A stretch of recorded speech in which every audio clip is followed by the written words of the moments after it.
Series میری جنت کی مجلسوں کی 5th ایپیسوڈ کو ہم سنتے ہیں۔ میں اور عاشی ہنسی مذاق میں مشغول تھے کہ مجھے اپنی ایک کلاس فیلو کا خیال آیا۔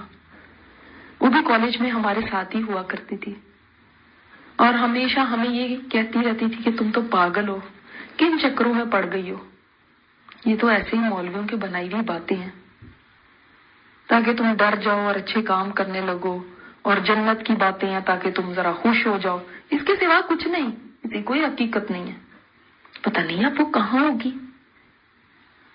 یہ کہنے کی دیر تھی کہ ہمارے سامنے ایک منظر آ گیا جس میں ہماری وہ کلاس فیلو ہمیں نظر آنے لگی۔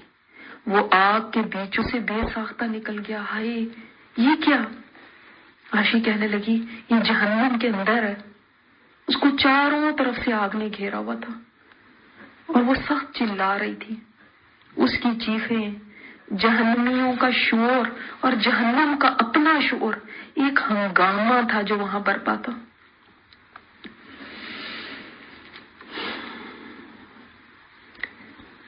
ہم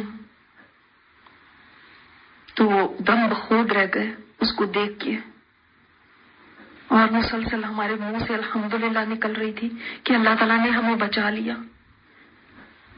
ہم نے اس سے کہا تم تو ہمیں بھی نہیں ڈوبنے والی تھی، یہ تو اللہ کا شکر ہے جس نے ہمیں بچایا، اور ہم نے تمہاری بات نہیں سنی، تمہارے راستے پر نہیں چلے، ورنہ آج ہم بھی تمہارے ساتھ ہوتے۔ اس کا عذاب دیکھا نہیں جا رہا تھا، دل دہلا دینے والا تھا۔ دیکھنے میں جو ایسا تھا، اتنا سخت کہ پتھر دل آدمی بھی کانپ جائے، تو وہ جو اس کے اندر سزا بھگت رہا ہوگا اس کا کیا حال ہوگا۔ ہاں مگر ایک بات یقینی ہے کہ کسی نے بھی اس پر ظلم نہیں کیا، یہ اس نے اپنی جان پر خود ظلم کیا۔ نہ نماز کی پرواہ تھی، نہ روزے کی۔ جب جنت جہنم کا یقین ہی نہیں تھا تو اور عبادات کہاں سے آتی۔ اس پر یہ کہ وہ دوسروں کو بھی بہکانے والی تھی، ان کو بھی اپنے رنگ ڈھنگ میں لانے کے لیے بڑی تقریریں جھاڑتی تھی۔ کسی کو عمل کرتے دیکھ لیتی تو مذاق کرتی، اس کی ہنسی اڑاتی۔ کتنا فرق ہے دونوں دنیاؤں میں۔ واقعی جنت والے اور جہنم والے برابر نہیں ہو سکتے۔ جنت والے نعمتوں میں، دائمی خوشیوں میں، سکھ چین میں، اور جہنم والے مسلسل عذاب میں، تکلیف میں، درد میں، مایوسی میں۔ کتنا فرق ہے، کوئی مقابلہ ہی نہیں۔ ہاں صرف ایک چیز ہے جو دونوں میں مشترک ہے، اور وہ یہ کہ ان کو بھی ہمیشہ رہنا ہے جہاں وہ ہیں، اور ہمیں بھی ہمیشہ رہنا ہے جہاں ہم ہیں۔ ہم دونوں نے اپنی کلاس فیلو سے کہا کیا ہم سے تو جو اللہ تعالیٰ نے وعدہ کیا تھا اس کو ہم نے سچ پایا، کیا تم سے جو اللہ نے وعدہ کیا تھا اس کو بھی تم نے سچ پایا؟ کیونکہ وہ دنیا میں بہت کہتی تھی کہ یہ صرف باتیں ہیں، یہ کچھ نہیں ہے۔ تو اب ہمارا اس سے پوچھنا بنتا تھا۔ وہ بولی ہاں۔ اتنے میں ایک فرشتہ آیا اور اس کے اوپر لانتے کرنے لگا۔ وہ چیخ رہی تھی، چلا رہی تھی، اور اس کو چہرہ بتا رہا تھا کہ وہ کتنی اذیت میں ہے۔ وہ کہنے لگی سنو، تم لوگ تھوڑا پانی ہی مجھ پہ بہا دو، میں پیاس سے مر رہی ہوں، میں جل رہی ہوں، یا ان نعمتوں میں سے ہی کچھ میری طرف پھینک دو جو اللہ تعالیٰ نے تمہیں دی ہیں۔ ہم نے کہا ہم ایسا نہیں کر سکتے، یہ حرام ہے ان کے لیے جنہوں نے دین کو کھیل تماشا بنایا ہوا تھا۔ وہ زور سے چیخی اور اس کی چیخیں دل دہلا دینے والی تھی۔ ہم نے اپنا منہ موڑ لیا اور وہ منظر ہمارے سامنے سے غائب ہو گیا۔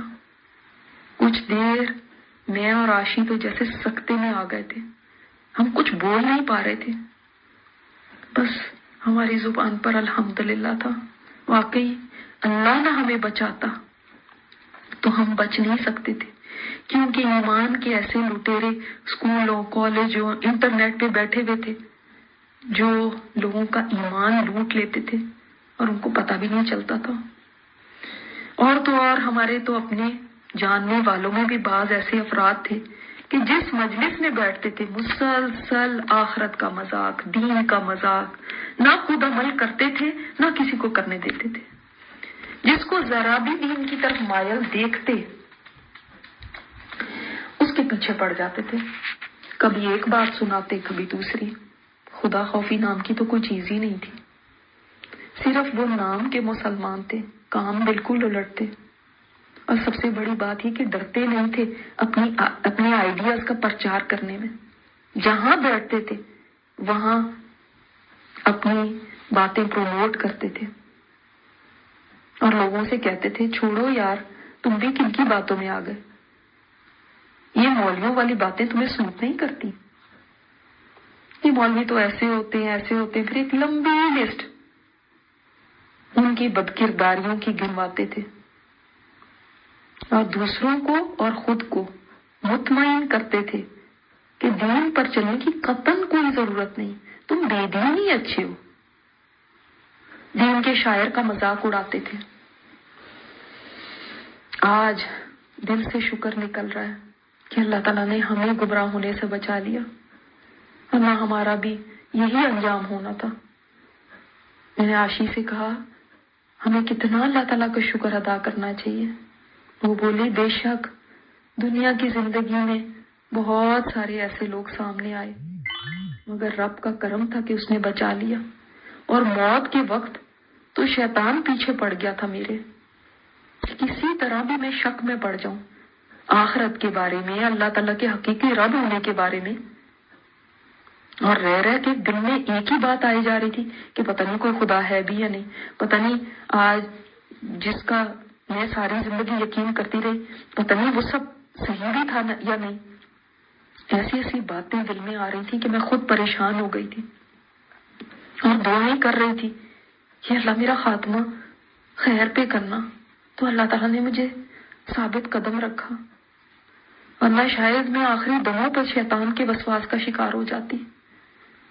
جیسے جیسے موت کا وقت قریب آ رہا تھا اس کے حملے اور زور پکڑ رہے تھے۔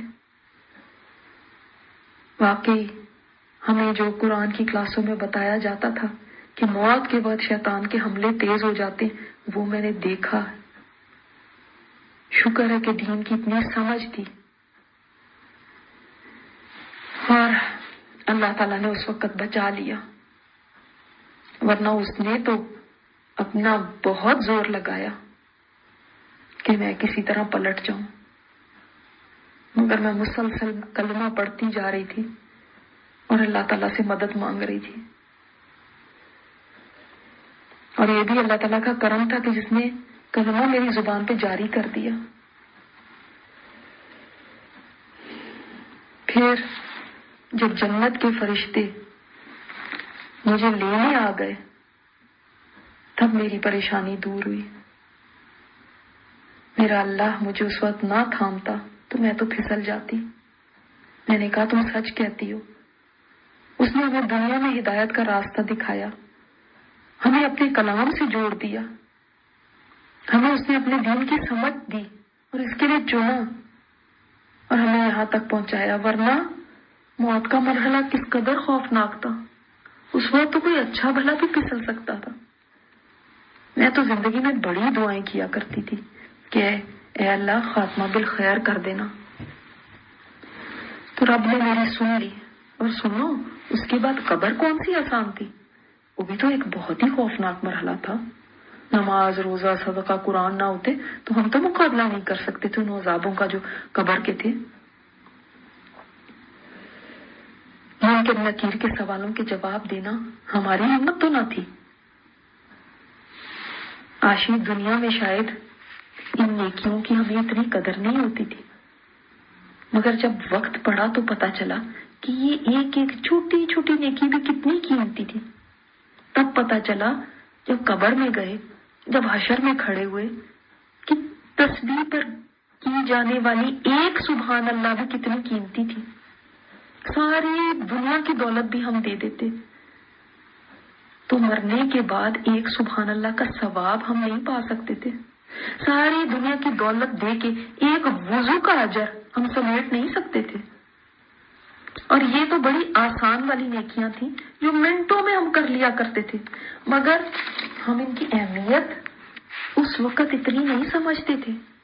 بڑی نیکیاں تو دور کی بات، چھوٹی چھوٹی آسان نیکیاں بھی موت کے بعد کرنا ناممکن ہو گئی تھی، اور آج تک ہم نہیں کر سکتے۔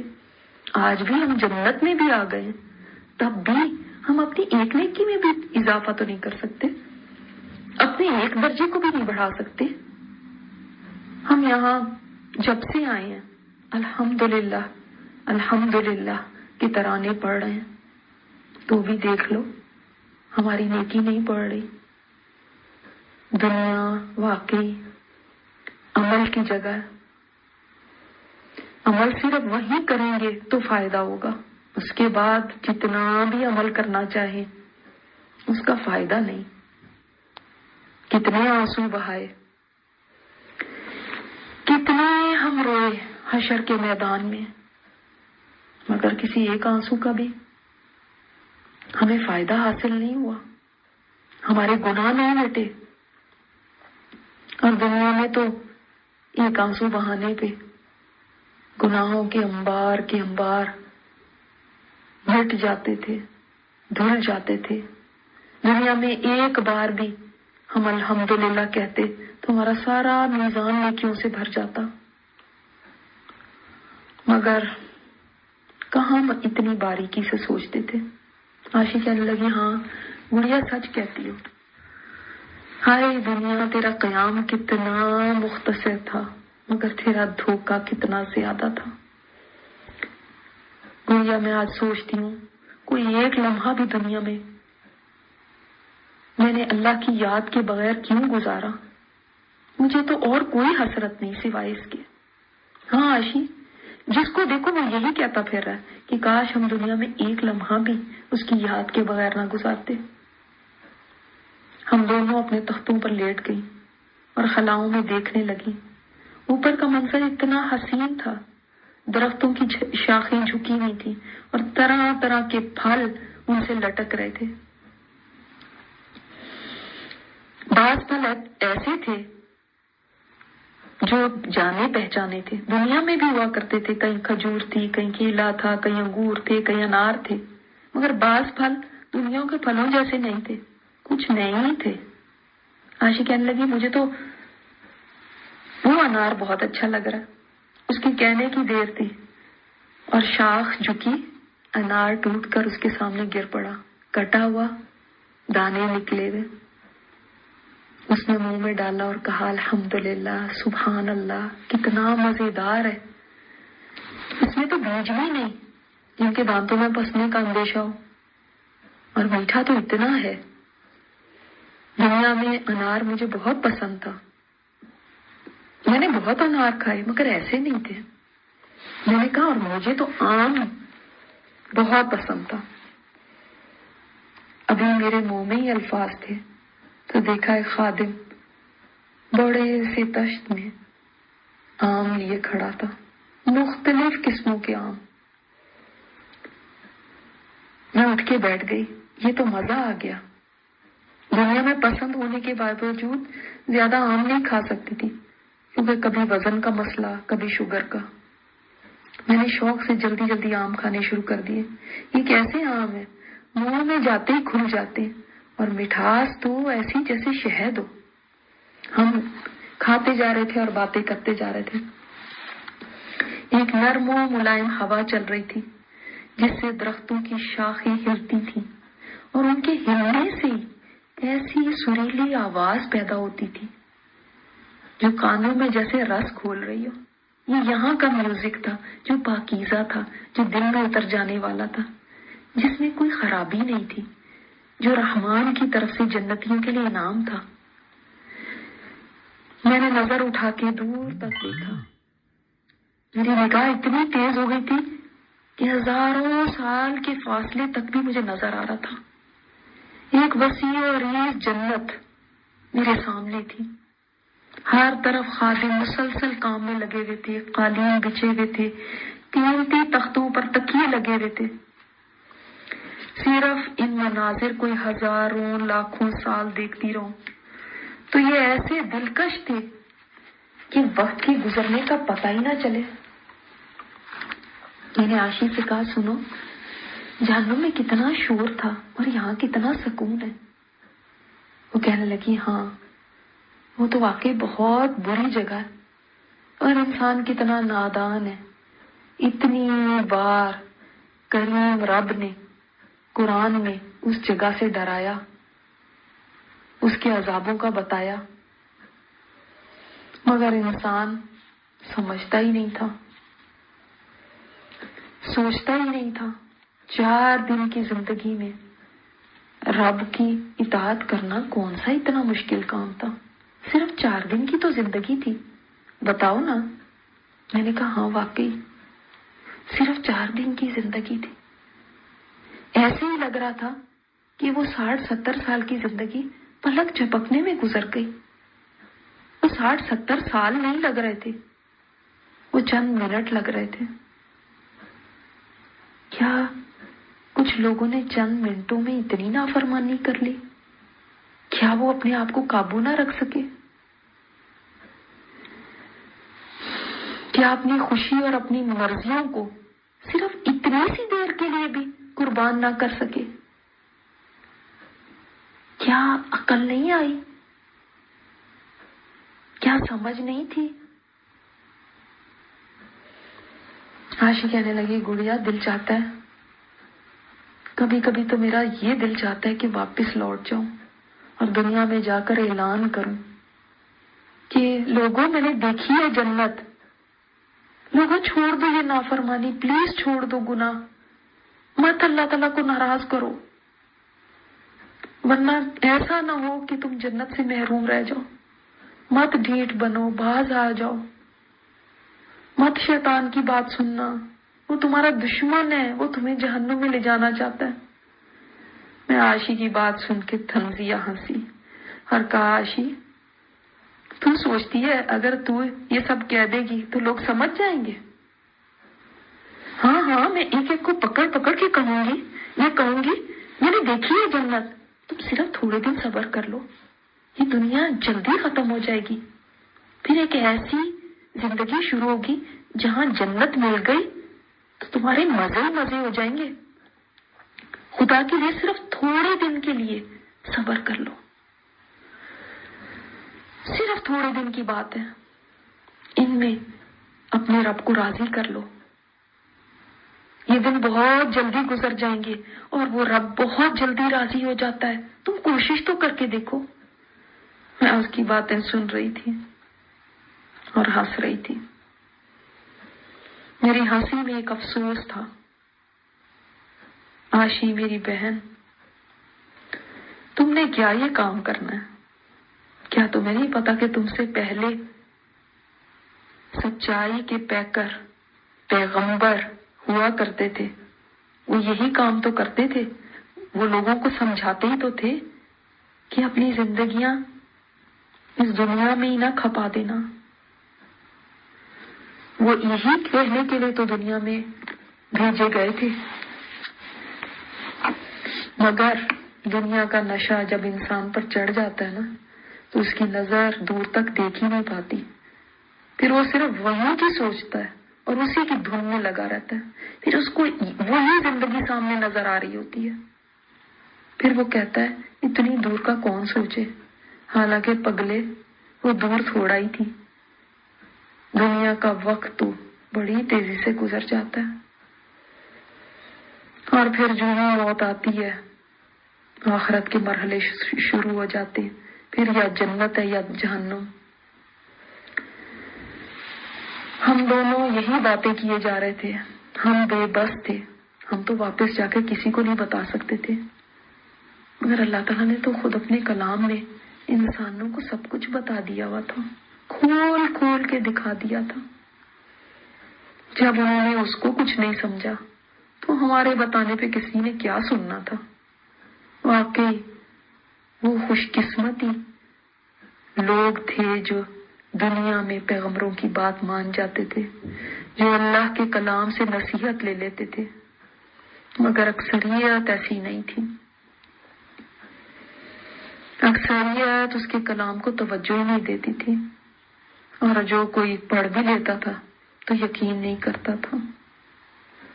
دنیا تھی ایسی چیز، کاش پر ہوتے تو اڑ کے چلی جاتی،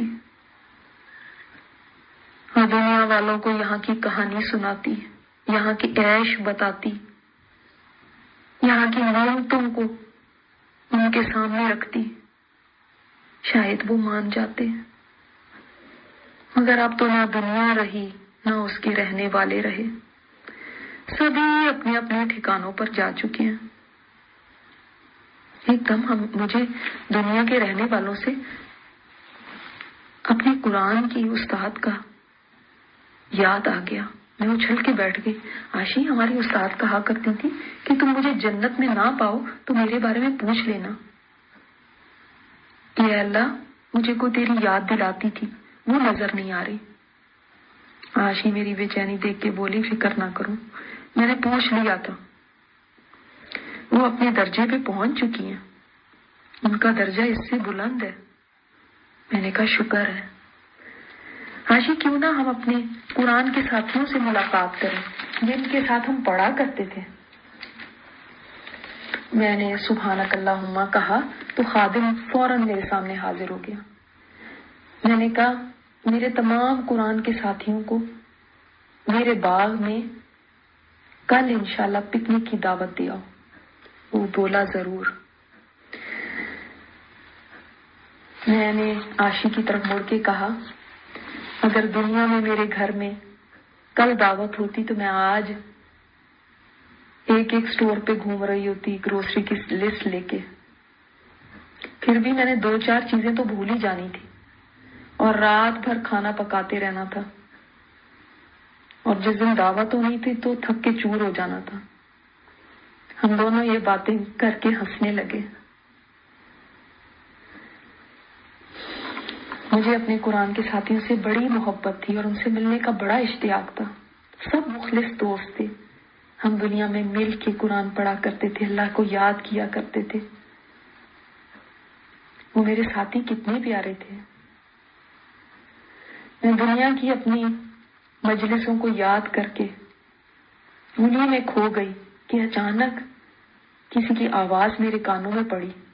کوئی کہہ رہا تھا پکار پکار کے، اے جنتیو، اے جنتیو۔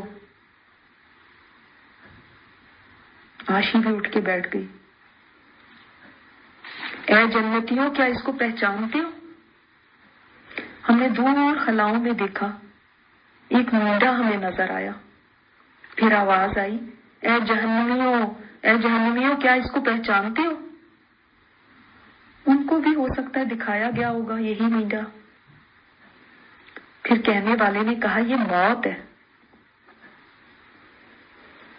پھر اس نے کہا آج اس کو ذبح کیا جاتا ہے، اس کے بعد کبھی کوئی موت نہیں۔ اللہ اکبر۔ اس کا یہ سننا تھا کہ میری تو خوشی کی کوئی انتہا نہ رہی۔ آشی بھی خوشی سے دیوانی ہو جا رہی تھی۔ ہم اتنے خوش تھے کہ اس سے پہلے آج تک ہم اتنے خوش نہیں ہوئے، اور وجہ یہ تھی کہ کہیں دل کے کسی کونے میں شاید یہ خدشہ چھپا ہوا تھا کہ کہیں یہ سب چھن نہ جائے، ہائے کہیں موت نہ آ جائے۔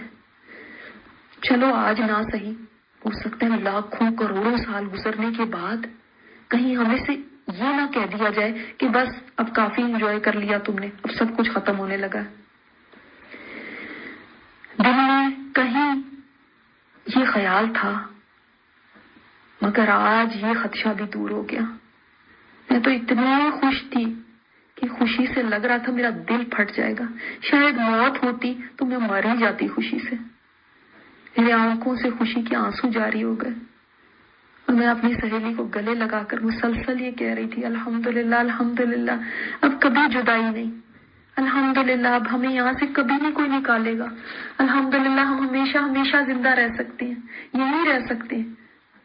وہ بھی رونے لگی، ہمارا بس نہیں چل رہا تھا، ہم خوشی میں کیا کر ڈالیں۔ شاید دنیا ہوتی تو ہم شکرانے کے نفل پڑھتے، صدقہ کرتے، مگر یہاں پر تو کسی عبادت کی کوئی مشقت ہی نہیں۔ ہم وہاں عبادتوں میں سستی کیا کرتے تھے کبھی. بھلا کون سا ہمیشہ عبادتوں میں لگے رہنا تھا؟ کون سا ہمیشہ ہی نفل پڑھنے تھے؟ کون سا ہمیشہ صدقے کرنے پڑنے تھے؟ کون سا ہمیشہ ہی روزے رکھنے پڑنے تھے؟ کون سا ہمیشہ راتوں کو جاگنا پڑنا تھا؟ کیوں ہم لوگ اتنی سستی کرتے تھے؟ چند دن کے لیے ہی تو کرنا تھا. پھر بھی پتہ نہیں ہم ایسے کیوں تھے. اب یہاں کوئی نماز نہیں، کوئی سجدہ نہیں، کوئی صدقہ نہیں، کچھ بھی تو نہیں. میں نے آشی سے رخصت چاہی. وہ بولی ابھی اور ٹھہرتی نا. میں نے کہا نہیں، اب میں جاؤں. میرے شوہر بھی انتظار کر رہے ہوں گے. جب سے جنت میں آئی ہوں ان کے پاس زیادہ دیر نہیں بیٹھی. آشی کہنے لگی ہاں میرے والے بھی اپنی نوروں کے پاس گئے ہوئے ہیں. میں نے کہا اچھا، اور تم کیسا محسوس کر رہی ہو؟ وہ بولی کچھ بھی نہیں، دل تو اللہ کے ہاتھوں میں ہے. جس کے لیے چاہے دل میں غیرت اور رقابت ڈال دے اور جب چاہے نکال دے. مجھے تو کچھ بھی فیل نہیں ہوا. میں اپنی جنت میں اتنی خوش ہوں اور مزہ کر رہی ہوں، وہ بھی مزہ کر رہے ہیں.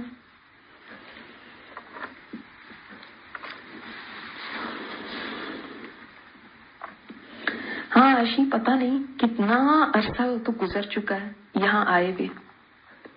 یہاں تو باقی ایک ایک منظر جو سامنے آتا ہے وہ اتنا حسین ہے کہ ہزاروں سال انسان اسی منظر میں کھویا رہتا ہے، اس سے نظر ہٹنے ہی نہیں پاتی.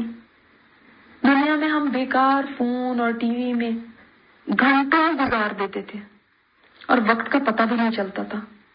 حالانکہ ان میں فضول چیزیں زیادہ ہوتی تھیں، تب بھی ان میں کھو جاتے تھے. اور یہاں تو مناظر ایسے ہیں کہ ان کو دیکھ کر پلک جھپکنا بھی کوئی بھول جائے. کبھی ایک سین سامنے آتا ہے، کبھی دوسرا.